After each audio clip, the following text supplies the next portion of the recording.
Good morning, question more. You mentioned tech a couple of times. JD Vance has on a number of occasions said that one of his red lines is concessions on our anti-hate speech laws. How have you managed anti-hate speech laws? How have you managed to talk him round on that? And very quickly, if I may, I think you'll admit that this wasn't what you were expecting to do today. Donald Trump has been struggling to land his arguments on tariffs. Have we been bounced into this by a president that needs help out of the hole? Well, look, I mean, in terms of free speech, I've been really clear throughout.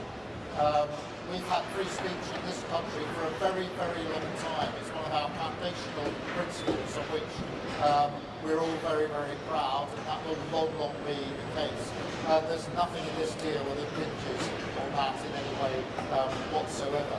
In relation to the timing of this, no, not at all. Our teams have been hard at work for weeks on end. I wanted to get a deal over the line. I made I'm not ashamed of that. I wanted because I knew how important it was, particularly for JLR. We got a deal, we got it over the line, and we got it over the line in a timely manner. The last thing I wanted to do was deliver a deal that didn't come in time for those who desperately need it. So, no, I didn't know the exact day. I wouldn't have been having my phone call with President Trump halfway through the second half of the Arsenal PSG game, and I planned it better. But that's the way it turned out. So that's the discussion we were having late last night about how we proceeded with this deal, and I'm really pleased to be able to come here today. And actually, to be able to do it on VE Day is really significant, because of course the US was standing there as our ally 80 years ago today.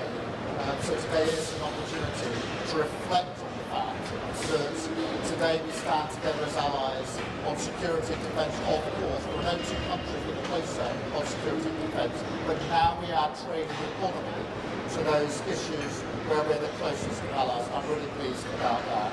And thank you. Thank you, Prime Minister. Hugo Jai from the iPaper. Just the other day, President Trump threatened to put tariffs on the film industry.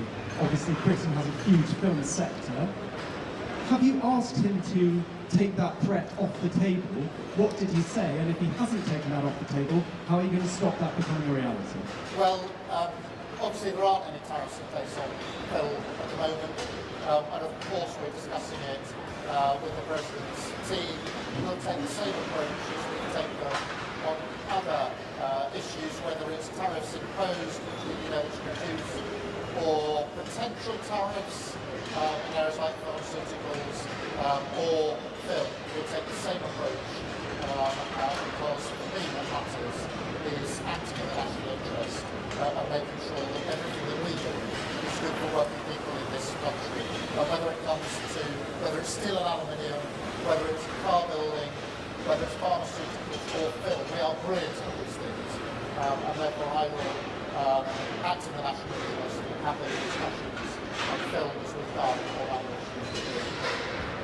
Thank you all very much indeed. Thank you. And I will now talk to some of the witnesses.